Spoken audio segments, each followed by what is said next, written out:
Olá a todos, eu sou Maurício Cunha, secretário nacional dos Direitos da Criança e do Adolescente, do Ministério da Mulher, da Família e dos Direitos Humanos.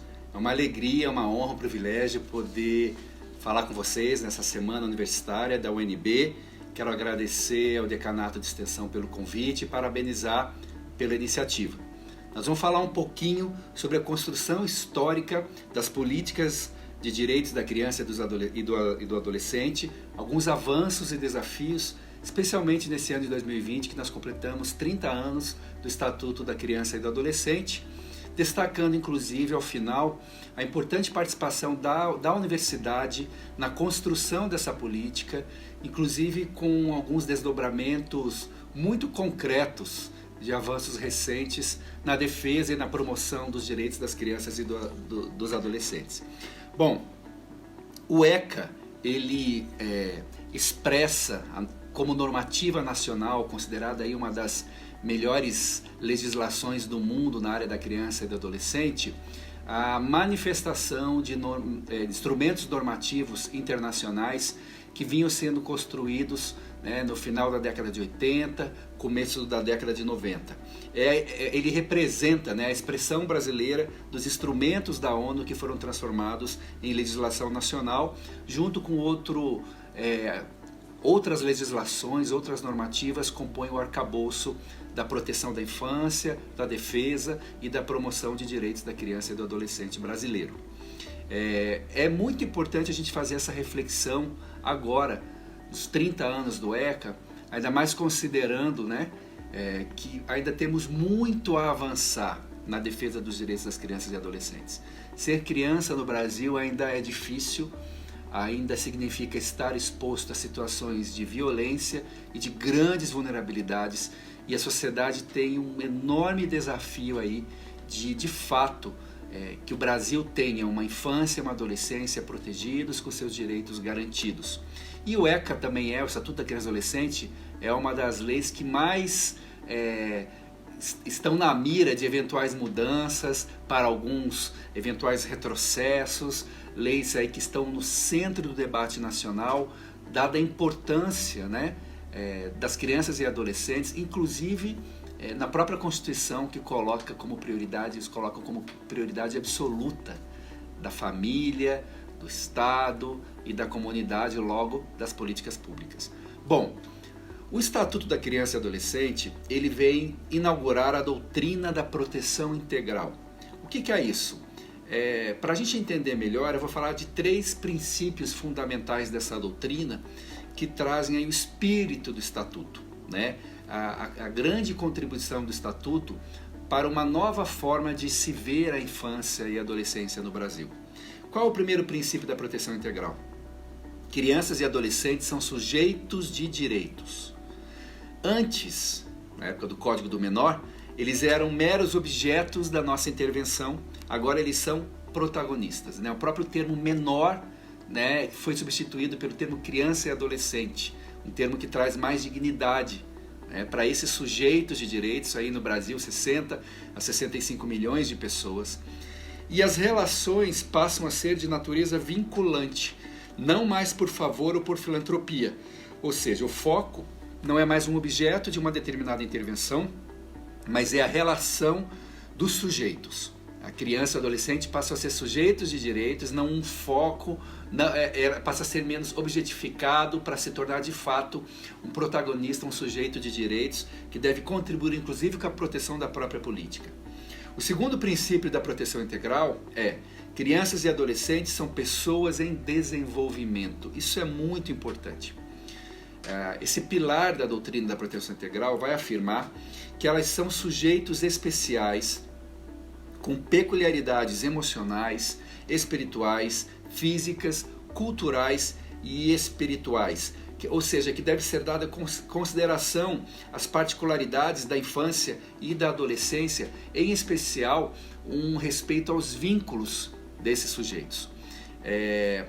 Criança não é um pequeno adulto, Por que a gente, por exemplo, trabalha pela erradicação do trabalho infantil?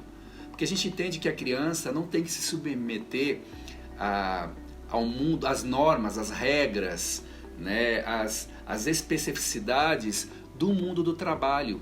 com as suas relações de produção, de desempenho, de resultados, de geração de lucratividade. Não, a criança ela tem que estudar, a criança tem que brincar, porque ela está nessa especial fase peculiar de desenvolvimento humano, que ela precisa ser protegida, ela precisa se desenvolver, ela precisa ter atividades lúdicas, e esta condição especial de desenvolvimento muda o nosso olhar e traz um olhar diferenciado, um olhar mais cuidadoso e protetivo para esses sujeitos de direitos.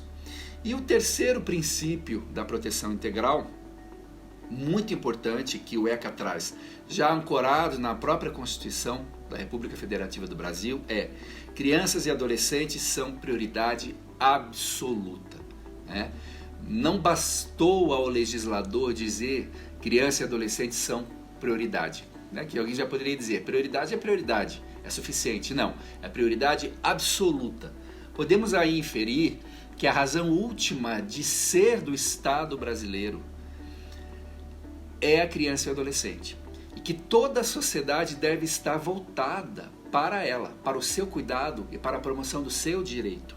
A primeira razão de ser do Estado, dentro de um princípio de uma discriminação positiva. O que é isso? Dentro do princípio do maior interesse da criança nas normativas, a gente entende que se há dois interesses, o que deve ser levado em conta é o da criança. Sempre o interesse que deve ser levado em conta como prioritário é o interesse da criança. Isso tem enormes consequências, até na forma como nós organizamos as nossas políticas públicas, como nós definimos os nossos projetos e serviços. Isso atende ao melhor interesse da criança? Essa deve ser a pergunta, né? E o direcionamento da política, do programa, do projeto, do orçamento deve ser o atendimento do interesse da criança. Vou citar 2 artigos do ordenamento jurídico que são clássicos, né? Que todo aquele que milita, que atua na causa da infância e do adolescente deve conhecer, mas logicamente que são artigos emblemáticos, mas que não são os únicos, né? É importante que nós conheçamos aí todo o arcabouço, a estrutura do estatuto e outras normas, outras leis, né? A lei do menino Bernardo, a lei do SINASE, a lei da escuta protegida, enfim, todas as normativas que vão compor esse grande arcabouço, tendo como grande inspiração a própria Constituição e o Estatuto da Criança e Adolescente, que foi construído pela participação, né, ativa de movimentos sociais, dos movimentos em prol da infância, que formam um grande tecido social no Brasil, de conselhos tutelares, mais de 5.500 conselhos tutelares, né, dos conselhos estaduais de defesa dos direitos da criança e adolescente, dos conselhos municipais, do sistema de justiça, dos atores da área da saúde, da área da educação, assistência social, os CRAS e CREA, os equipamentos da assistência, a área de direitos humanos, enfim, grande exército, né? Um grande pacto em prol da criança e do adolescente que forma o que nós chamamos de sistema de garantia de direitos, constituindo a rede de proteção da infância. Nós temos no Brasil uma política bastante robusta de proteção e de defesa de direitos, de promoção de direitos da criança e do adolescente, mas que ainda tem muitos desafios pela frente, eu vou falar um pouquinho mais adiante. Quais são os 2 artigos que eu quero citar? O artigo 4º do ECA e o artigo 5º.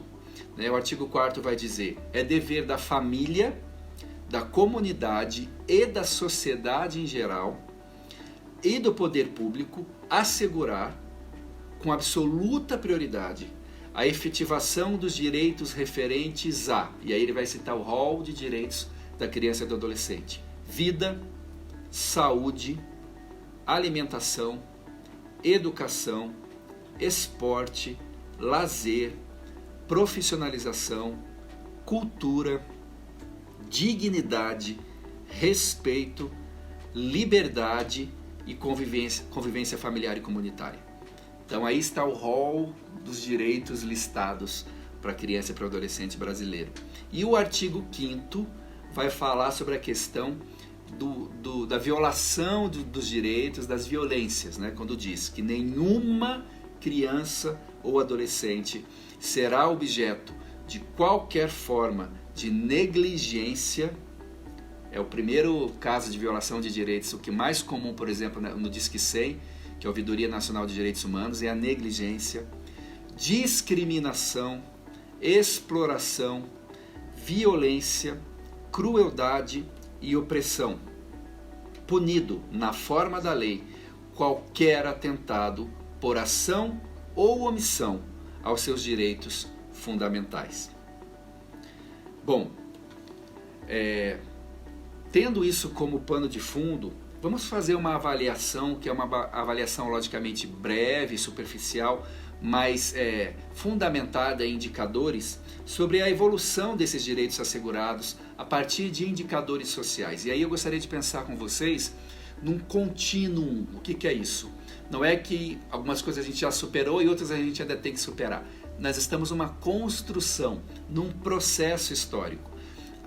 Nenhum desses problemas que a gente considera como avanços já está totalmente resolvido, e alguns dos desafios que nós vamos apresentar também já conseguimos avançar, mas que eu considero que são áreas mais críticas, onde a gente precisa investir os nossos esforços como família, como sociedade, como poder público, para alcançar resultados melhores em prol da infância brasileira. Então eu vou colocar primeiro uma lista de avanços, que são áreas que nesse contínuo dessa construção histórica avançaram mais, e como desafios algumas áreas onde nós precisamos focar mais. O avanço foi pequeno ou muito pouco, ou as diversas formas de violência foram assumindo novos contornos, requerendo de todos nós uma atenção especial, então, no cuidado, no fortalecimento e na proteção da infância. Vamos lá.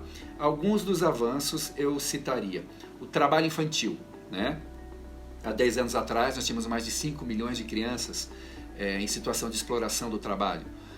O último dado que a gente tem, recente, 2016, isso caiu para 2,4 milhões. Então, houve uma melhora, né, com os diversos mecanismos, as diversas políticas, projetos, o programa de erradicação do trabalho infantil, o trabalho da assistência social, o trabalho da fiscalização do trabalho, da auditoria do trabalho, enfim, o Ministério Público, os diversos mecanismos, né, e instituições do sistema de garantia de direitos, mostraram trabalharam para que houvesse uma melhoria, mas ainda temos muito a avançar, com mais de 2 milhões de crianças em situação de exploração do trabalho, não se cumprindo o que diz o Estatuto da Criança e Adolescente, que cita as idades específicas, né, onde o trabalho é permitido.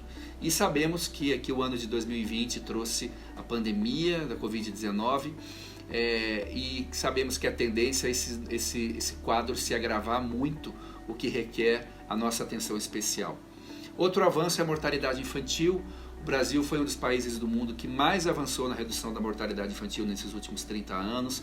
Alcançamos aí, em grandes capitais, em regiões, 1 dígito, né, para cada 1.000 nascidos vivos. Tínhamos um quadro gravíssimo há 30 anos atrás e melhoramos muito através das políticas de saúde, a implantação do Programa Saúde da Família, a atenção pré-natal e outras medidas. Educação fundamental.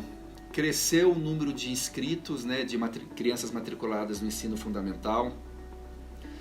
Toda a problemática das crianças em situação de rua. Há 30 anos atrás, trabalhar contra a violação de direitos de crianças e adolescentes basicamente era cuidar de crianças de rua. Tínhamos um problema muito grave no Brasil. Hoje esse problema persiste, temos o problema de crianças em situação de rua, mas o problema diminuiu. Hoje temos uma população adulta muito forte, aí, crescente nas ruas brasileiras. Ainda temos sim que dar muita atenção a essa população, mas houve um grande avanço no cuidado, né, às crianças em situação de rua. A própria área, o direito à convivência familiar e comunitária apresentou grandes avanços, né? O fim dos antigos orfanatos, o estabelecimento das IACAs, né? As instituições de acolhimento de crianças e adolescentes, toda um regramento para que essas instituições possam funcionar, a instituição do Cadastro Nacional de Adoção, muitas crianças sendo disponibilizadas para adoção.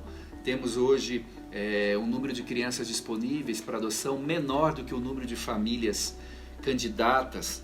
Então também conseguimos avançar muito com essa política, embora ela ainda traga muitas distorções e precise ser aperfeiçoada, especialmente as crianças, uma mobilização da sociedade com relação às crianças que são menos desejadas, né, para um processo de adoção, a implementação do família acolhedora, para a gente trabalhar de fato uma forte desinstitucionalização de crianças e adolescentes, né, que estão fora do convívio familiar. Enfim, podemos avançar muito ainda, mas houve um grande avanço nos últimos 30 anos. E eu coloco também como um grande avanço a estruturação, organização e atuação do sistema de garantia de direitos. Temos hoje um sistema estruturado, organizado, conselheiros tutelares em quase 100% dos municípios brasileiros atuando, um sistema de justiça ainda que precisa ser fortalecido, mais presente, uma maior consciência da sociedade em relação aos direitos das crianças e adolescentes, e um sistema de garantia que ele está lá, né? Ele precisa ser fortalecido, ele precisa ser mais intersetorial, ele precisa conversar mais entre si, mas ele está lá. Muito bem, citei esses avanços, agora vamos para os desafios, né? O número de desafios é maior que o número de avanços. Isso mostra que a sociedade ainda está devedora, né, às nossas crianças e adolescentes, considerando que isso deveria ser o foco da ação, não só do poder público, né, mas da sociedade como um todo e das famílias. O que eu listei aqui como os principais desafios ainda? Primeiro ponto eu já citei, a intersetorialidade na atuação do sistema de garantia de direitos, né? Ainda temos ilhas de atuação que não conversam entre si, que não entendem a perspectiva um do outro, órgãos que não sabem atuar de maneira intersetorial, cada um cuidando do próprio umbigo, né? A gente tem, por exemplo, o caso da violência contra a criança, a lei da escuta protegida, que é uma lei de 2017, né? Garantiu essa escuta privilegiada, protegida da criança. Hoje uma criança que sofre uma grave violência, seja sexual, seja física, seja psicológica, enfim.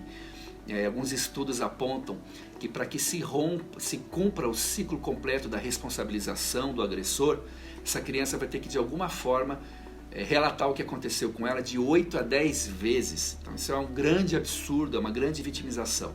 Então ao invés de todos esses órgãos estarem isolados, cada um fazendo a sua parte, por que não, dentro do princípio do maior interesse da criança, a criança no centro e todos transitam em torno dessa criança, que é a proposta dos Centros Integrados de Atendimento à Criança e o Adolescente Vítima de Violência, né? Precisamos avançar com esta lei, com a implementação dessa lei, que ainda é muito incipiente no nosso país. E não só para a questão da violência, em todos os sentidos. Temos um SGD, mas ele é pouco integrado. Outro ponto é a letalidade infanto-juvenil. O Brasil é um dos países do mundo que mais mata crianças e adolescentes. Os últimos estudos apontam aproximadamente a cada hora uma criança ou adolescente terá sido assassinado no Brasil. Essa é uma questão, logicamente, extremamente complexa, multicausal. Não é fácil combater esse mal terrível, mas nós precisamos, como sociedade, nos debruçar sobre ele, pensar na evasão escolar, pensar na questão da renda, pensar na questão das drogas, enfim, todos os fatores que contribuem para esse índice vergonhoso para o nosso país, que é o índice da letalidade infanto-juvenil. Precisamos ainda também de uma lei geral e uma atuação qualificada, estruturada e reconhecida dos conselhos tutelares, né? Falta ainda uma lei mais específica que regulamente os princípios que estão no ECA. Temos uma atuação ainda não tão estruturada, temos alguns milhares de conselhos que ainda nunca foram equipados. Isso seria a responsabilidade primeira das prefeituras, mas os governos estaduais e federal podem contribuir também com isso e devem. E uma falta de reconhecimento e até compreensão do papel dos conselhos tutelares, né? Prefeitos, sociedade, famílias que não entendem o verdadeiro papel do conselheiro tutelar, que faz essa ponte entre o direito da criança e a política pública, né? De que ele tem um papel muito específico e que é fundamental para que funcione o arcabouço normativo da criança e do adolescente. Outro ponto de desafio é a proteção às violências, né? Por que violências no plural? Porque a lei fala de pelo menos 4 tipos de violência: a violência física, psicológica, sexual e institucional. E com diferentes contornos, né? A violência sexual, por exemplo, a gente pode falar de abuso sexual, pode falar de exploração sexual, são coisas totalmente diferentes. E a gente percebe que a violência não tem diminuído, né? A gente percebe nos dados da Ouvidoria Nacional de Direitos Humanos, por exemplo, de 2019, dados recentes, de todas as violações de direitos e violências registradas no Disque 100, 55% eram violências contra crianças e adolescentes. Ou seja, crianças e adolescentes sofrem mais violências do que todos os outros grupos vulneráveis juntos. Pessoas com deficiência, idosos, comunidade LGBT, injúrias raciais, etc. Então isso é um problema grave, né? Porque o público justamente que deveria ser o mais acolhido, o mais protegido, é o que mais sofre violências no nosso país. E as violências têm assumido diferentes contornos, né? Hoje temos um problema gravíssimo da violência na internet, a cyberviolência, né? A questão da segurança digital, que não havia na internet há 30 anos atrás, e hoje temos um problema gravíssimo de exploração sexual, de cyberbullying, de sexting, uma série de questões relacionadas ao ambiente virtual, que nós precisamos nos debruçar sobre isso, melhorar o marco normativo, orientar as famílias a fiscalizar. Precisamos fortalecer o aparelho repressor que já tem feito, as polícias que já têm feito um trabalho nesse sentido, mas que precisa ser fortalecido para a gente atuar lá no campo da Deep Web, Dark Web e combater esse mal. Então, a criança brasileira ainda sofre muitas violências. E quando a gente pensa que mais de 80% delas acontecem no âmbito domiciliar, né, isso é ainda mais grave. E isso só se resolve com uma ampla conscientização da sociedade, todos observando o comportamento, as marcas, os sinais identificadores nas crianças e adolescentes e denunciando qualquer sinal de violação de direito. Coloco também como outra necessidade de aperfeiçoamento, né, o fortalecimento do SINASE, que é o sistema socioeducativo. Temos ainda um déficit para o meio fechado, dos adolescentes em conflito com a lei, né?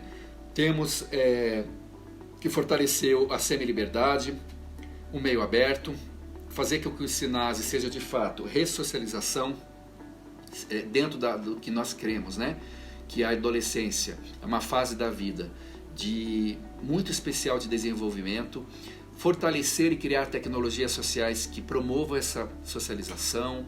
Enfim, temos alguns desafios no SINASE, é uma política estruturada, tem um marco normativo, temos agentes socioeducativos, avançamos muito, de fato, mas ainda temos muito que crescer nessa política.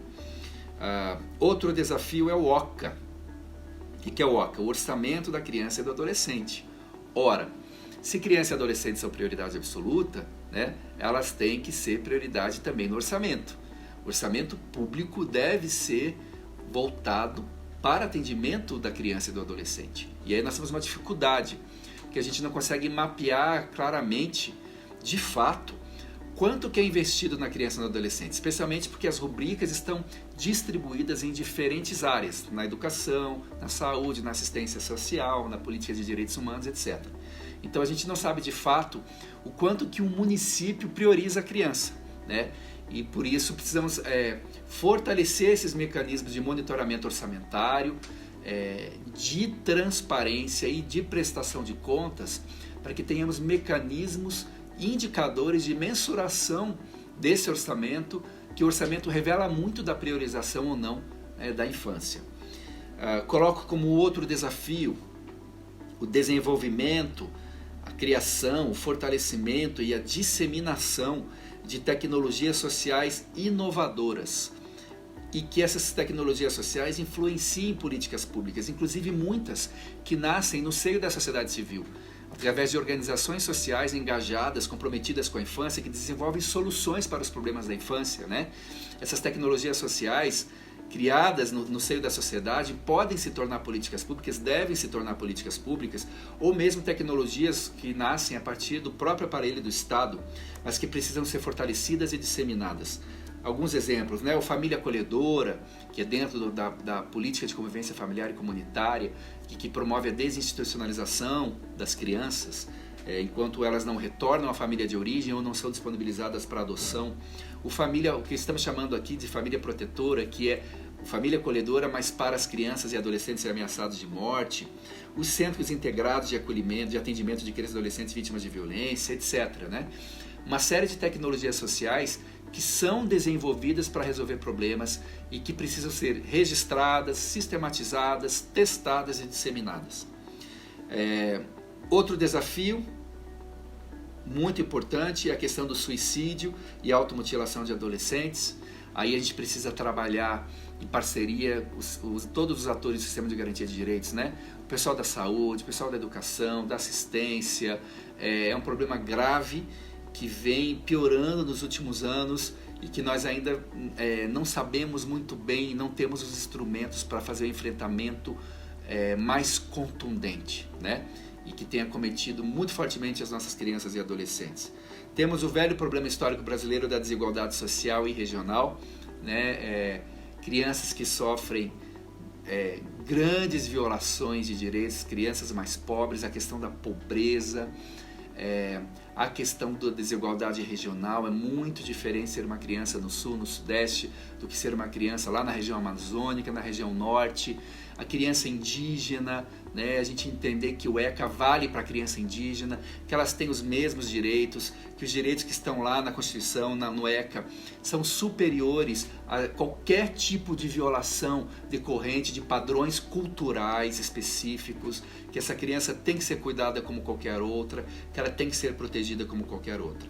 E eu colocaria também como um fator primordial, né, que a gente precisa crescer, avançar, e que tem sido uma marca, talvez, uma das nossas preocupações recentemente, no que diz respeito à proteção da infância, que é o fortalecimento das competências protetivas familiares.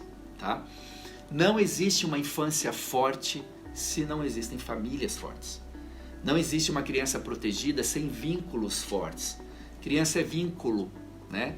Vínculos afetivos, vínculos comunitários, relações conjugais fortes ou relações familiares, não necessariamente só, não estou falando aqui de família nuclear, dos diversos arranjos familiares, nas diversas configurações familiares. Se os laços, né, se essa família entendida, né, como esse sistema de obrigações mútuas, de reciprocidade, de proteção mútua, se ela não estiver fortalecida nas suas competências protetivas, não adianta o Estado querer dizer que vai resolver o problema da criança, porque não vai, né? Ele vai acabar apagando os incêndios decorrentes das famílias fragilizadas. Então, para isso a gente precisa de políticas, a gente precisa de estrutura, a gente precisa da sociedade civil, a gente precisa das religiões, a gente precisa, todo mundo empenhado, né, em fortalecer os núcleos familiares, independente dos seus arranjos e composições, para que de fato a gente tenha uma infância forte e protegida. Temos então aí grandes desafios. A Secretaria Nacional dos Direitos da Criança e do Adolescente, eu falo como secretária, mas falo também para a comunidade universitária com muita alegria, com muito orgulho, porque faço parte dela, sou professor universitário, sou mestre em antropologia social e sou doutorando em políticas públicas, então sou estudante também de uma universidade federal, pública. A universidade tem muito a contribuir dentro desse contexto que a gente traz da participação da sociedade civil, da família, do poder público e da sociedade, né? Todos nós, né, seja as universidades públicas ou privadas, toda a sociedade participando nessa construção, isso é fundamental. E com muito orgulho, né, a Secretaria Nacional tem trabalhado projetos prioritários que visam fortalecer esses avanços, enfrentar os desafios que nós temos em várias áreas. E temos alguns projetos estratégicos prioritários em parceria com universidades, né?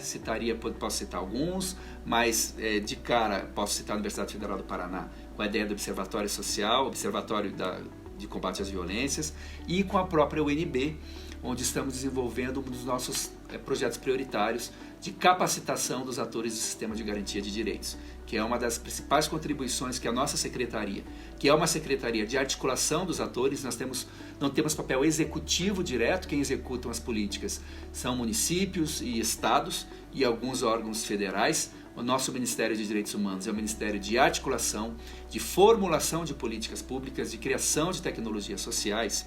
A nossa secretaria, em alinhamento com a missão do Ministério da Mulher, da Família e dos Direitos Humanos, cumpre esse papel-chave de desenvolver, promover e coordenar um conjunto de ações voltado para a proteção da vida, fortalecendo vínculos familiares na defesa dos direitos das crianças e dos adolescentes no país. A Secretaria coordena ações para a defesa e promoção de direitos de crianças e adolescentes, para o fortalecimento do sistema de garantia, bem como ações orientadas para o enfrentamento às violações dos direitos das crianças e adolescentes. Uma das nossas premissas de ação é a orientação para o funcionamento síncrono da engrenagem do SGD, permitindo a articulação necessária para o enfrentamento de situações de violação. Nessa gestão, além de darmos continuidade às ações positivas em execução, como as atividades da Escola Nacional de Socioeducação, nós estamos investindo em ações voltadas para a prevenção de violações de direitos, fortalecimento, engajamento e capacitação dos conselheiros tutelares e dos conselhos de direitos no âmbito nacional, para atuação em alinhamento à legislação, às políticas e aos programas, ambos os projetos em parceria com essa Universidade de Brasília. A Carta-Acordo com a UNB foi assinada em dezembro de 2018, em continuidade à parceria iniciada em 2009, com o propósito de capacitar os atores do sistema de garantia de direitos, bem como implantar comunidades virtuais nas quais sejam discutidas suas práticas enquanto promotores, protetores e defensores dos direitos humanos de crianças e adolescentes. Diversos resultados foram alcançados por essa parceria com a UNB, como a produção e oferta de conteúdos de capacitação e especialização para uma parceria significativa dos atores do sistema no atendimento socioeducativo através da Escola Nacional de Socioeducação, a ANS, e ainda esse ano a implantação da Escola Nacional dos Direitos da Criança e do Adolescente, que nós estamos chamando de ENDICA. Como processo natural do desenvolvimento desses projetos, após a oferta de turmas de extensão, aperfeiçoamento e especialização lato sensu, iniciamos a oferta de cursos massificados e abertos no contexto da ENDICA, que é a Escola Nacional dos Direitos da Criança e do Adolescente. Além desse novo desafio, iniciamos a transferência de conhecimento nos âmbitos administrativos, pedagógicos e tecnológicos dos programas desenvolvidos pela ANS e ENDICA e a condução de grupo estratégico que irá definir e sistematizar o modelo de governança e sustentabilidade do sistema multiescola de formação, pesquisa e extensão da Secretaria Nacional, que não encerra as atividades com a ANB, mas sim potencializará futuras parcerias com a comunidade acadêmica. Esse grupo estratégico é caracterizado especialmente pela proposição de um modelo inovador na administração pública, pois o sistema não pretende ser uma escola de governo ou uma escola corporativa, mas estabelecer relações que vão além do âmbito governamental, tendo como vetor subsidiar e sustentar, no aspecto da produção de conhecimento e da formação, a construção de políticas públicas para a criança e o adolescente, estabelecendo diálogos com o que se produz na academia, na sociedade civil, nos organismos do governo e nos multilaterais. É de fato um projeto inovador no âmbito das políticas públicas do Brasil e no modelo de governança que se pretende estabelecer. Todo esse projeto está alinhado com o objetivo estratégico do Ministério da Mulher, da Família e dos Direitos Humanos, de fortalecer a cultura, a educação e as informações integradas de direitos humanos em âmbito nacional como resultados para a sociedade, assim como garantir a melhoria da qualidade dos serviços de proteção e defesa dos direitos humanos e intensificar a educação em direitos humanos e a cultura de valorização da família, com foco na proteção e inclusão. Como resultados esperados para 2020, salientamos a produção e a sistematização de todo o conhecimento referente à parceria até o momento realizada com a UNB na produção e gestão de cursos para a ANS e a ENDICA, bem como o planejamento estratégico e a proposta de estrutura de governança das ações futuras do Sistema de Formação Continuada da Secretaria. Para 2021, é esperado iniciarmos com um novo modelo de governança estabelecido e iremos inaugurar a primeira turma de mestrado profissional, oferecido em parceria deste nosso sistema multi-escola e a Faculdade de Educação da UNB, e uma segunda turma de especialização em novo currículo, integrando os objetivos de estudo das duas escolas. São temas relevantes para a Secretaria no âmbito dos campos de pesquisa oferecidos no programa: o sistema socioeducativo, o acolhimento e convivência familiar e comunitária e políticas públicas para o fortalecimento dessa convivência. E o combate às diversas formas de violência, incluindo aí educação e enfrentamento de violências contra crianças e adolescentes, educação e prevenção das violências, políticas públicas para crianças e adolescentes ameaçados de morte, políticas públicas para crianças e adolescentes em situação de rua, violações de direitos contra crianças e adolescentes na cybereducação e a letalidade e evasão escolar. Dentro daquela linha que eu mencionei para vocês, das necessidades prementes que temos ainda de avanços nesses últimos 30 anos, após o estabelecimento do Estatuto da Criança e do Adolescente. Dessa forma, então, que a Secretaria Nacional e a Universidade caminham juntas para o fortalecimento de uma política essencial do Estado brasileiro e, com isso, esperamos contribuir firmemente para com a vida em plenitude de mais de 60 milhões de crianças e adolescentes brasileiros. É um exemplo concreto de como Estado, sociedade, famílias podem se unir na defesa, proteção e promoção dos direitos das nossas crianças e adolescentes. Obrigado, comunidade universitária, uma honra estar com vocês. Forte abraço.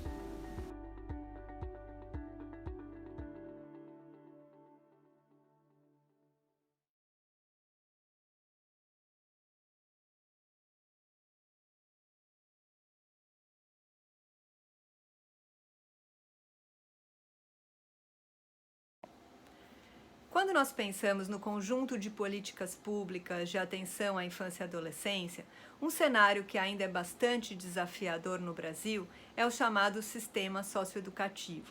O sistema socioeducativo é o conjunto de políticas públicas direcionadas ao enfrentamento, à prevenção e à administração do delito na adolescência.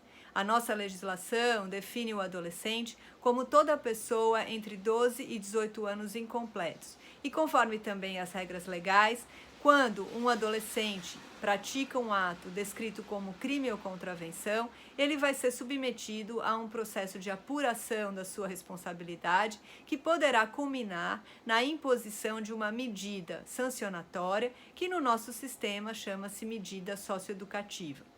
A legislação brasileira, ou seja, o Estatuto da Criança e do Adolescente, define 6 modalidades de medidas socioeducativas que vão desde a medida de advertência até a medida mais severa, que é a chamada medida de internação. Sobre ela, eu gostaria de trazer algumas reflexões. Quando nós olhamos para os dados disponíveis hoje no país, dados do Observatório da Criança e do Adolescente, do Ministério da Família, da Mulher e dos Direitos Humanos, nós vemos que dados de 2016 apontavam um universo de mais de 26 mil adolescentes privados de liberdade no país. Esse dado, esse número, ilustra muito bem que ainda no cenário de justiça da infância e adolescência especializado, a medida de internação vem sendo utilizada muitas vezes quando ela poderia ter sido evitada por parte do sistema de justiça. Por quê? Isso porque a nossa lei diz claramente, de forma muito taxativa, que as medidas de internação estão condicionadas a 3 tipos de princípio. O primeiro princípio é o da excepcionalidade, o segundo é o da brevidade e o terceiro é o do respeito à pessoa do adolescente em desenvolvimento. O que o princípio da excepcionalidade indica? Indica que, como a medida de internação é aquela que vai privar o adolescente do convívio da família, do convívio da comunidade e até mesmo da própria escola, essa medida só deve ser utilizada quando ela se mostrar estritamente necessária. Inclusive, mesmo havendo violência ou grave ameaça, a medida de internação não deve ser utilizada quando houver outra mais adequada. Então, é essa situação, não é, que demonstra o caráter excepcional das medidas de privação de liberdade, em particular as medidas de internação. Quando a medida se fizer necessária, quando não houver outra medida a ser aplicada, entra em cena o segundo princípio, que é o princípio da brevidade, sendo necessária a medida de internação, que ela dure o menor tempo possível, que ela seja o mais breve possível. E é por isso, então, que quando um adolescente é sentenciado com uma medida de internação, ele não sabe exatamente quanto tempo, a sentença não define exatamente quanto tempo de internação ele deverá permanecer em uma unidade, porque esse tipo de avaliação vai se dar de forma periódica, né, e dinâmica conforme cada caso concreto. Mas assim, ainda assim, nós observamos que muitas vezes os chamados planos individuais de atendimento, que são os planos que vão definir as metas, os objetivos que cada adolescente deve atingir no curso da medida, não definem claramente quanto tempo cada objetivo ou cada meta deve acontecer. E, consequentemente, muitas vezes os adolescentes podem e ficam mais tempo internados do que deveriam acontecer, do que seria efetivamente necessário e condizente com o princípio da brevidade. O terceiro princípio, do respeito à condição de pessoa em desenvolvimento, é um princípio muito importante, porque ele vai revelar, de um lado, as necessidades pedagógicas e pessoais de cada adolescente, o seu nível de escolaridade, a sua necessidade de profissionalização e até mesmo condições pessoais que podem dizer respeito às suas condições de saúde, de envolvimento com drogas ou problemas também de ordem psicológica ou familiares. Tudo isso, então, vai nos oferecendo elementos para perceber que a medida socioeducativa, ela não se restringe apenas a uma resposta punitiva ou apenas a uma resposta de segregação do adolescente do convívio social. Muito ao contrário, né? O que a nossa legislação indica é que as medidas elas devem ter finalidades preventivas, finalidades educativas e elas devem, inclusive, funcionar como um antídoto contra a própria vulnerabilidade do adolescente.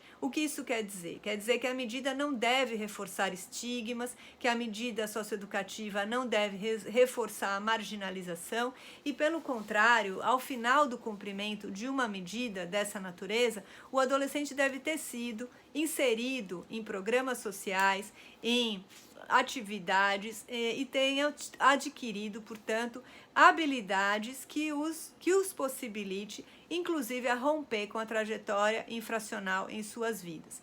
Então, existem aí já alguns desafios que ficam bastante evidenciados. O primeiro, como eu comentei, é da própria utilização da medida. Se nós olhamos os mesmos dados que estão disponibilizados no Observatório da Criança e do Adolescente, desse universo de 26.450 adolescentes que estão privados de liberdade no ano de 2016, nós verificamos que os atos infracionais mais frequentes, ou seja, os crimes que foram mais praticados, foram crimes contra o patrimônio, o que também é um indicador relevante de que estamos falando de adolescentes em situação de vida socialmente vulnerável. Não é? Os crimes contra o patrimônio indicam já por si só, não é, uma situação de marginalização, de exclusão social e, portanto, que deveriam receber uma resposta e uma intervenção por parte do Estado mais eficiente no combate das suas causas e não apenas lidar com uma medida segregatória, como muitas vezes acontece. Olhando para esses dados, que nós vemos que são majoritariamente crimes contra o patrimônio, o crime de roubo aparece como o primeiro crime mais frequente. Então, a prática do roubo, que é muitas vezes realizada com a presença da arma de fogo, nos coloca diante de uma outra questão muito importante, que tem a ver com o acesso a armas de fogo, com a circulação de armas no país e o quanto isso agrava a situação da criminalidade em geral e, em particular, do envolvimento dos adolescentes com atos infracionais. Então, é preciso ter muito cuidado ao ponderar se a violência ou a grave ameaça realmente é causa para a utilização de uma medida de internação. Até porque o próprio ECA, o próprio Estatuto da Criança e do Adolescente, ele diz que a medida de internação somente deve ser aplicada diante de atos cometidos com violência ou grave ameaça, mas não afirma que diante da violência ou grave ameaça, obrigatoriamente, a medida de internação deva ser utilizada. Logo, nós observamos que há um conjunto de elementos interpretativos que desaguam, que resultam na necessidade de uma avaliação caso a caso para que as medidas de internação elas não sejam utilizadas para além da sua necessidade. Os números, então, evidenciam esse primeiro grupo de desafios, que é ainda a utilização por parte do sistema de justiça de medidas privativas de liberdade para um conjunto de atos que nem sempre mereceriam essa resposta mais severa.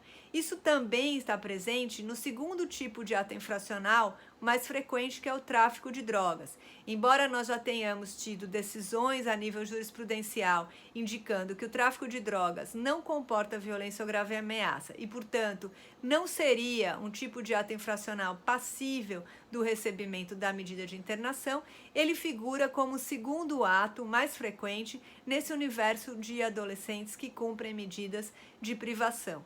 Então, também nos coloca diante de uma necessidade bastante urgente de uma qualidade maior da defesa técnica e do devido processo legal a ser oferecido por adolescentes acusados pela prática de ato infracional. Se nós pensamos na política e na gestão socioeducativa, para além dessa questão jurisdicional, também vamos nos deparar com outro conjunto de problemas ou de desafios que precisam ser enfrentados para os próximos 30 anos, já que nós tivemos aqui 30 anos já de vigência do ECA e precisamos aperfeiçoar o nosso sistema e aprimorar a execução das medidas socioeducativas. Como eu mencionei, as medidas elas estão reguladas tanto pelo ECA como pela lei do SINASE, a lei 12.594, que traz um conjunto de parâmetros legais, inclusive sobre projetos arquitetônicos, capacidade institucional das unidades, relações que devem ser garantidas de respeito e habitabilidade nas unidades, regras de convivência, regimentos internos disciplinares, um conjunto, portanto, de orientações normativas voltadas especificamente para a gestão. Esse campo também ainda é bastante desafiador. Nem todas as unidades no país obedecem essas regras, obedecem às regras de capacidade legal, obedecem às regras de superlotação e obedecem também os parâmetros legais na adoção, por exemplo, de sanções disciplinares quando acontecem ocorrências dentro dessas unidades. Nesse cenário que nós estamos vivendo hoje de pandemia, de pandemia da Covid-19, o sistema socioeducativo também está exposto a essa situação e de uma forma bastante preocupante. O CNJ vem realizando levantamentos periódicos, nós podemos observar que o sistema socioeducativo também está vulnerável ao contágio da Covid e que, principalmente, os funcionários têm sido a população mais vitimada, onde o contágio muitas vezes se mostra mais expressivo, mas também colocando em discussão alguns pontos importantes em relação aos adolescentes.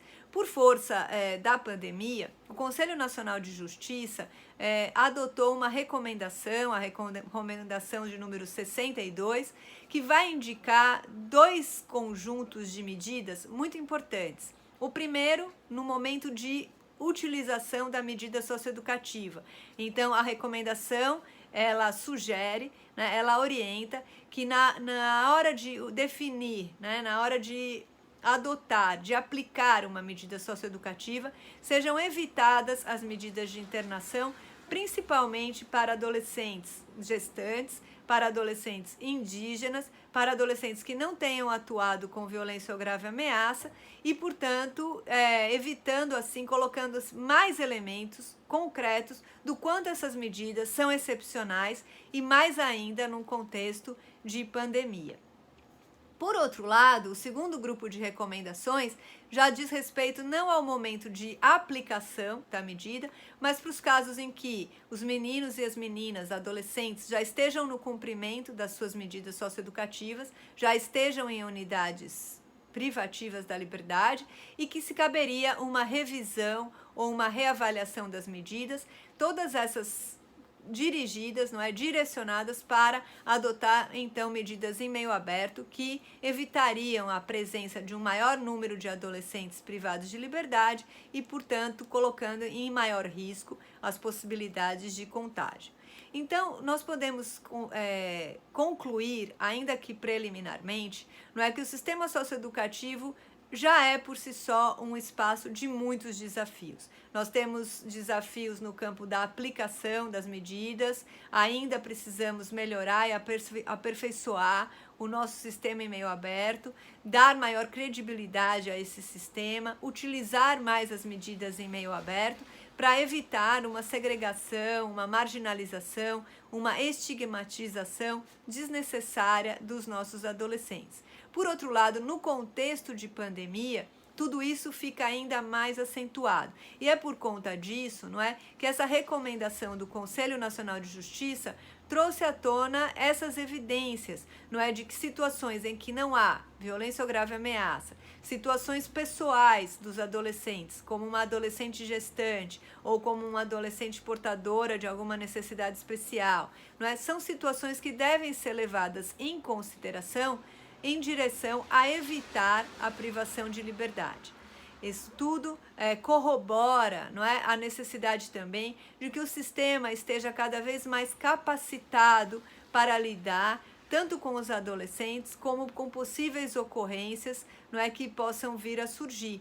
E esse tema diz respeito diretamente a uma necessidade, não é, de capacitação contínua dos profissionais, de formação adequada das equipes de atendimento, formação essa que seja de caráter interdisciplinar e que lhes garanta, não é, periodicamente uma formação que lhes ofereça uma compreensão mais ampla do que é a adolescência, uma compreensão mais ampla, inclusive do que é o delito na adolescência e o do respeito e garantias de direitos fundamentais dessa população. Quando nós pensamos no sistema socioeducativo, nós não podemos pensar nesse sistema de forma isolada. Ele está integrado ao conjunto de todas as demais políticas de atenção à infância e juventude e, no mais das vezes, na maioria das vezes, um adolescente que chega ao sistema de justiça especializado pelo cometimento de um ato infracional foi uma criança privada de seus direitos mais básicos e fundamentais. Provavelmente foi uma criança que não teve escolarização adequada, que não teve cultura, que não teve esporte, que não teve lazer e muitas vezes sequer teve o convívio familiar e comunitário. Assim, as questões que estão colocadas, que estão na ordem do dia, dizem respeito a um aperfeiçoamento do nosso sistema de justiça e do nosso sistema de gestão das medidas socioeducativas. Tudo isso para garantir que os adolescentes tenham mais direitos e sejam respeitados nas suas singularidades. Muito obrigada.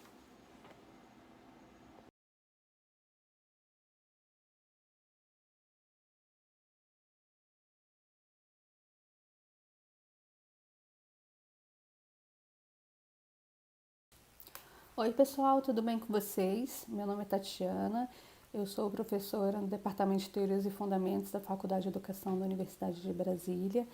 Eu também sou professora no curso de especialização em Políticas Públicas, Infância, Juventude e Diversidade do Oceano, UNB. Eu agradeço o convite do professor Bernardo para participar aqui dessa atividade de extensão. A atividade é essa, no contexto da parceria entre a Universidade de Brasília, a Secretaria Nacional dos Direitos da Criança e do Adolescente e o PNUD, o Programa das Nações Unidas para o Desenvolvimento. Nessa breve fala, meu objetivo é defender a importância da gente abordar as questões de gênero, questões essas que perpassam o cotidiano do atendimento socioeducativo e que devem, então, ser contempladas nas propostas de formação de socioeducadores no nosso país. Para isso, eu vou contar um pouquinho da minha trajetória profissional junto à formação de socioeducadores. Vou ressaltar alguns avanços recentes no que se refere às temáticas de gênero no campo da socioeducação e vou ilustrar alguns dados de pesquisas que orientei na pós-graduação recentemente, que perpassam então essa temática alvo de hoje. Eu já tenho trabalhado com socioeducação, estudado desde 2003, então já vão aí 17 anos, contribuindo para a construção de conhecimentos nesse campo. Nas minhas observações Por exemplo, durante o mestrado, ficou muito claro para mim como que as questões de gênero, né, perpassam os processos, né, de desenvolvimento de adolescentes. No caso, eram adolescentes que estavam, né, inseridos no regime da semiliberdade. No meu doutorado, eu já foquei na formação de socioeducadores, né, levantei uma série de indicadores que podem, né, guiar as propostas de formação continuada para os nossos socioeducadores. E dialogando, né, com eles e com elas, foi muito perceptível, né, como que as questões de gênero interferem nas relações que os socioeducadores e as socioeducadoras estabelecem com os adolescentes no campo da socioeducação, né. Por exemplo, o gênero interfere em questões da revista pessoal no contexto da internação. O gênero interfere nos posicionamentos de autoridade, né, que eles e elas exercem perante, né, os adolescentes. Outro exemplo que eu me lembro aqui é com relação, né, a vários episódios de assédio sexual que as socioeducadoras me relataram no formato, né, de piadinhas, de cartinhas de amor, né, trocadilhos de duplo sentido. São exemplos do cotidiano, né, que evidenciam para a gente a importância da gente trabalhar essas questões de gênero na formação, né, profissional no campo da socioeducação. Desde 2010, quando a gente montou, né, as primeiras propostas da matriz para a Escola Nacional de Socioeducação, os temas de gênero já se mostravam essenciais para a gente, né. A Escola Nacional de Socioeducação ela foi instituída formalmente em 2015, né, por meio de portaria. Mas desde 2010 já tinha um grupo de trabalho pensando, né, nas primeiras diretrizes e módulos de conteúdo para o curso de formação básica para socioeducadores do Brasil inteirinho. Eu tive o prazer de participar desde essas primeiras etapas, né, e nos primeiros módulos, inclusive, a gente inseriu uma série de conteúdos sobre sexo, sexualidade e gênero, sobre homofobia, sobre como que a masculinidade hegemônica ela pode impactar na saúde dos nossos jovens, né? Por exemplo, no altíssimo índice, né, de homicídio nas adolescências dos nossos rapazes do nosso país. A gente também inseriu, né, conteúdo sobre a construção social da trajetória de infração das meninas e além, né, de outros tipos de reflexões sobre como que o gênero pode interferir, né, na promoção do desenvolvimento dos adolescentes no contexto dos programas de atendimento socioeducativo. Já mais recentemente, em 2014, eu participei também da construção do curso de aperfeiçoamento de docência na socioeducação, que era destinado, né, para professores da rede pública de educação do nosso país, né. Esse curso foi uma parceria entre a UNB, a Secretaria de Educação Continuada, Alfabetização, Diversidade e Inclusão do Ministério da Educação. E também nessa experiência de formação para os professores, o tema de gênero se mostrou bastante mobilizador ao longo das discussões, né, dessas práticas de formação continuada. Essas minhas experiências da minha trajetória profissional, elas me confirmam para mim a importância da gente, né, bater nessa tecla de que nós precisamos sim debater as questões de gênero na formação, né, de pessoas que atendem aos adolescentes, tanto nos programas de atendimento socioeducativo, né, de modo mais direto, como em outros contextos educativos que também acolhem esses adolescentes que cumprem medidas socioeducativas, né, por exemplo, os nossos professores. Os próprios parâmetros, né, de gestão, os parâmetros metodológicos, os parâmetros curriculares da Escola Nacional de Socioeducação, eles defendem, né, a diversidade de gênero e de orientação sexual como, né, norteadores da prática pedagógica na socioeducação. Como pesquisadora da área, eu tenho visto, sim, alguns avanços no que se referem, né, a abordar gênero na socioeducação. Vou mostrar aqui alguns para vocês, né. Um primeiro que eu já elenco é com relação, né, ao crescimento de pesquisas acadêmicos científicas, né, e relatórios de acompanhamento no que se refere ao atendimento socioeducativo das meninas, né. Eu cito aqui um exemplo, né, o relatório recente, né, de 2015 do Conselho Nacional de Justiça, o livro, né, aqui no DF da professora Débora Diniz, Meninas Fora da Lei, de uma série, né, de dissertações de mestrado, tese de doutorado, que aqui no contexto da universidade tem sido construído sobre o atendimento socioeducativo das meninas.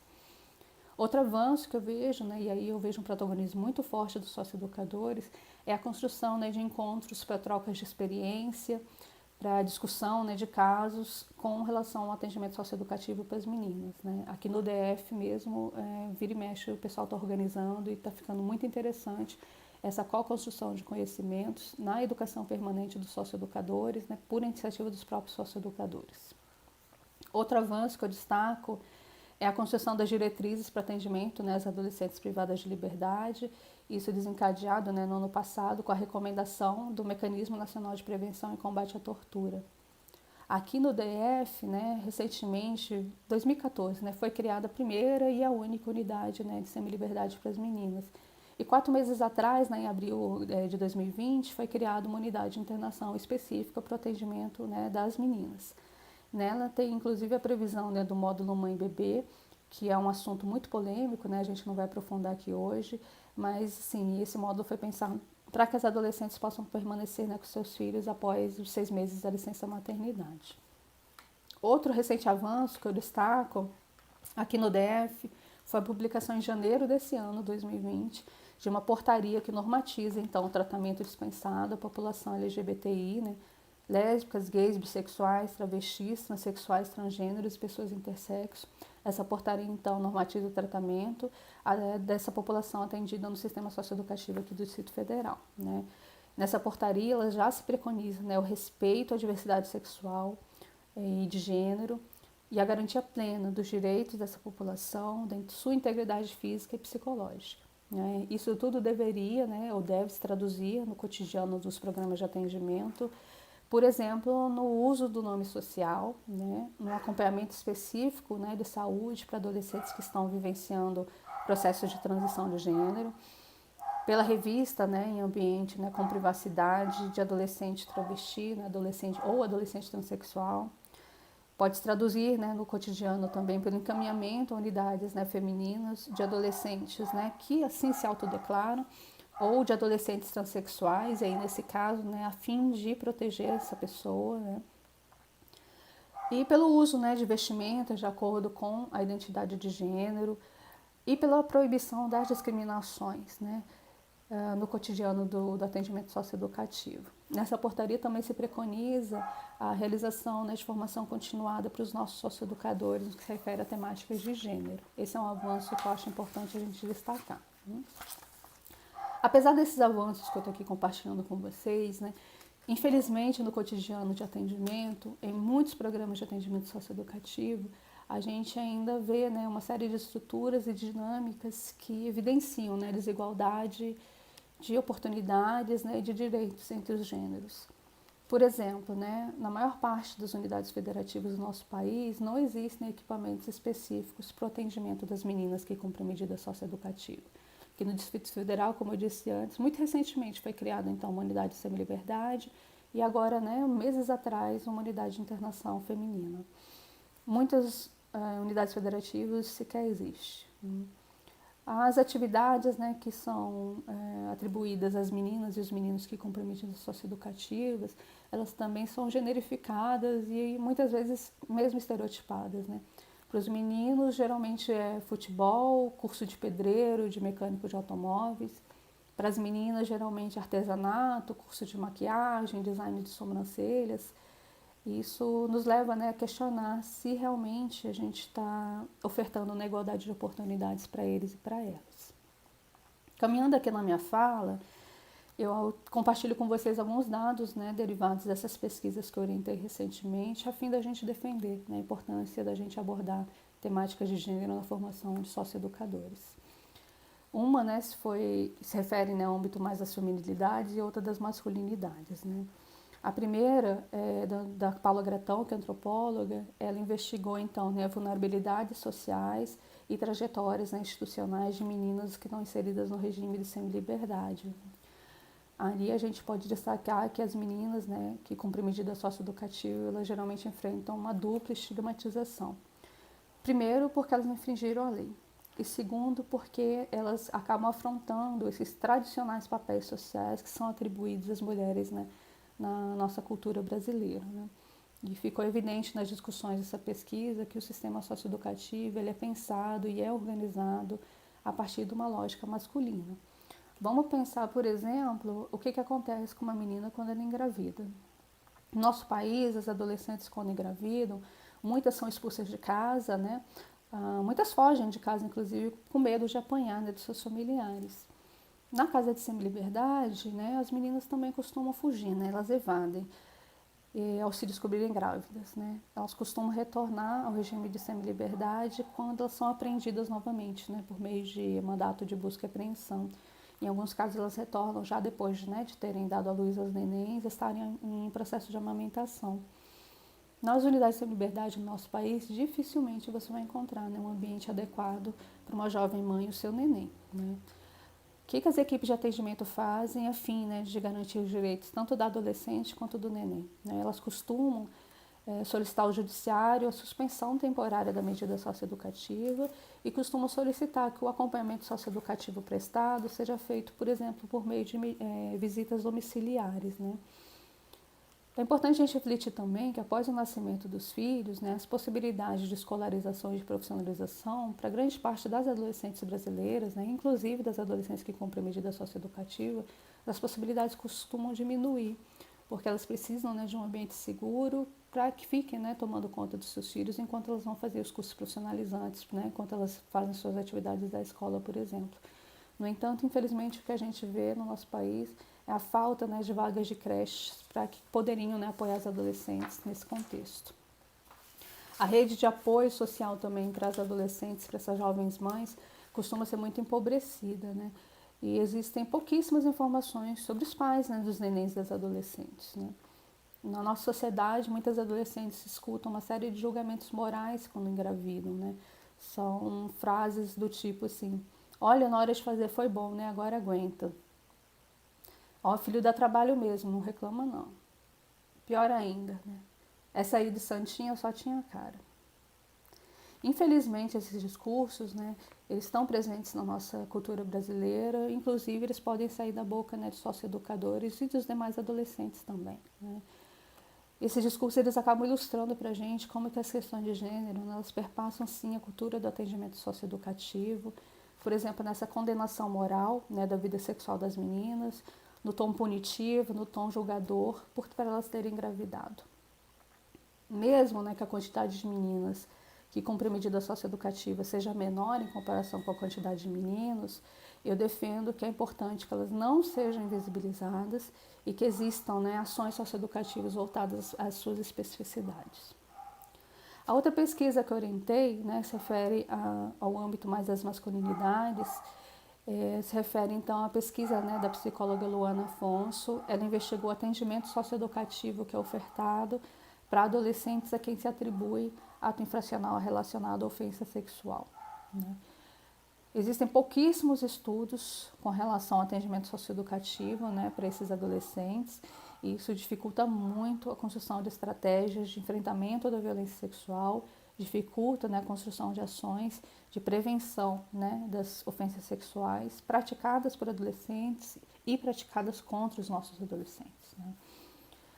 Nos dados nacionais, por exemplo, do último levantamento do SINASE, né, publicado em 2019, só que se refere a dados de 2017, a gente viu uma percentagem muito pequena, né, de ofensas sexuais praticadas por adolescentes, cerca de 1,4. Aqui no DF os dados também indicam, né, apenas 1,9, no mesmo ano de 2017, para a gente poder comparar.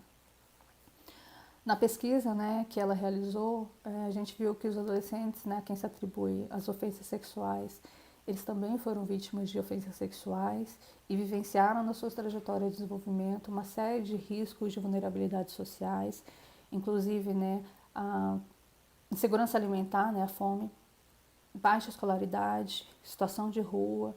Vários foram, né, alvo de agressões físicas e psicológicas desde a sua infância. O que acontece em geral, né? O judiciário estabelece para esses adolescentes a medida de internação e estabelecimento educacional, né? Só que chega lá no contexto da internação, de acordo com a pesquisa, esses rapazes enfrentam muitas dificuldades, inclusive com relação à sua segurança física, né? Existem muitos desafios, diversos entraves no cotidiano, né? Eles geralmente são alojados, né, em módulos separados dos demais socioeducandos. Eles são, né, rotulados, estigmatizados como jacks, né, que é o mesmo nome que é utilizado, né, por ofensores sexuais na cultura, né, da cadeia dos adultos, né, no presídio masculino. Eles sofrem, né, ameaças diversas vindas tanto dos demais adolescentes, inclusive de alguns socioeducadores, infelizmente.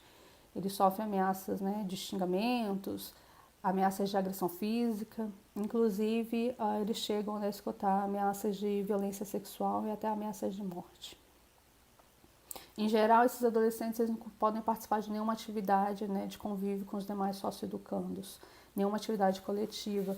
Então, eles ficam fora, né, de atividades educativas, cursos profissionalizantes, atividades esportivas, rodas de conversa, palestras, eles ficam de fora, né. As próprias visitas familiares, elas precisam ser, né, organizadas na instituição em um horário, né, em um ambiente separado dos demais socioeducandos, né. Só que quando a gente analisa esses métodos, né, de retribuição dessa violência, nessa privação de liberdade, eles acabam por produzir, né, ainda mais experiências de humilhação, de subordinação, de maus tratos, né, vira um ciclo vicioso de violência. Isso tudo é em nome, né, de uma suposta condenação dessa ofensa sexual, como se fosse um instrumento corretivo, né, de justiçamento. Só que essa retribuição da violência, ela acaba também reforçando uma série de valores machistas, de subjugar o corpo do outro, o exercício novamente do domínio sobre outra pessoa e essa pessoa despersonificada, né, posicionada de modo inferiorizado. Esse enfoque na moral punitivo sobre ofensas sexuais, ele não se mostra adequado. Primeiro, porque ele ignora a complexidade envolvida nos fenômenos de ofensa sexual. Segundo, ele não ajuda na construção, né, dos processos de responsabilização do adolescente. Uma responsabilização cidadã, né, educativa, restauradora. Ele também não ajuda a construir ações que evitem, né, a reincidência de novas ofensas sexuais. Eles não ajudam a proteger meninos e meninas de violências sexuais, né? Enfim, esses métodos de retribuição da violência, eles não garantem os direitos dos adolescentes. No contexto, né, de cumprimento de medida socioeducativa, não garante o direito das suas famílias e não garantem, né, condições para transformar a comunidade em que eles vivem. A gente viu na pesquisa que aqui no DF, por exemplo, só existe um programa, né, que atende esses adolescentes, que é o programa, né, de Pesquisa, Assistência e Vigilância à Violência, o PAV, que é da Política de Saúde. No entanto, os adolescentes que cumprem medida socioeducativa, né, que geralmente vão para a internação, eles não atendem o perfil que é preconizado para essas metodologias de atendimento, né? E no país como um todo, são raríssimos os programas de atendimento para esses adolescentes. Isso tudo nos leva a questionar se realmente, né, a gente está dando conta de garantir os direitos desses meninos, dessas meninas, especialmente quando a gente identifica, né, uma série de preconceitos e discriminações relacionadas a gênero que perpassam, né, o dia a dia do atendimento, tá? A gente viu, por exemplo, né, no caso da pesquisa da Luana, que os PIAs, né, os planos de atendimento, né, individuais, eles sinalizam sim, né, que é necessário que os adolescentes eles participem, né, de ações socioeducativas que abordem, né, questões de gênero, respeito interpessoal no exercício da sua sexualidade, que abordem, né, as violências de gênero que fazem parte, né, infelizmente, das estratégias educativas de muitas famílias. Infelizmente, quando a gente vai para a prática, a gente vê que existem ainda muitos obstáculos a serem vencidos. E eu acredito que a formação dos socioeducadores pode ajudar a gente a construir uma série de estratégias para lidar com esses desafios todos, tá? Caminhando aqui para o final da minha fala, nós estamos vivendo tempos, né, em que há pessoas que defendem mitos, mito como a suposta ideologia de gênero. Eu enfatizo que é necessário que a gente debata, que a gente construa conhecimentos bem fundamentados e que nos processos de formação de socioeducadores existam, né, as temáticas de gênero, de diversidade sexual, para que a gente possa, sim, fortalecer os direitos dos adolescentes, das adolescentes que cumprem medidas socioeducativas, das suas famílias, das suas comunidades, né? Isso tudo em prol, né, da construção de uma sociedade mais justa, democrática e diversa. O debate sobre questões de gênero deve acontecer em diversos contextos educativos, inclusive na formação dos nossos socioeducadores, tá? Tanto na sua formação inicial quanto na sua formação continuada. E eu reitero, né, o que eu defendi no meu doutorado, que para a gente, né, fazer uma formação, né, de qualidade aos nossos socioeducadores, é necessário que sejam orquestradas ações de todos os atores envolvidos nos atendimentos e no planejamento de diretrizes, na organização, na gestão do atendimento socioeducativo, tá? As atividades de formação, elas podem funcionar como uma espécie de catalisador de uma série de mudanças nas identidades, né, profissionais dos socioeducadores e pode catalisar a construção de uma cultura, né, socioeducativa mais diversa, inclusiva e democrática. debater gênero nos processos formativos, então pode ajudar a gente a construir, né, práticas de atendimento que sejam, né, protagonizadas tanto pelos nossos socioeducadores quanto pelos adolescentes e suas famílias. Tá? Eu encerro aqui a minha fala desejando a todos e a todas, né, uma excelente semana universitária, e eu desejo do fundo do meu coração que sejam, né, construídos frutos, né, dessa parceria entre a Universidade de Brasília, a PNUD e a Secretaria Nacional dos Direitos das Crianças e dos Adolescentes. Agradeço a atenção de todo mundo, um forte abraço e uma excelente semana universitária para vocês.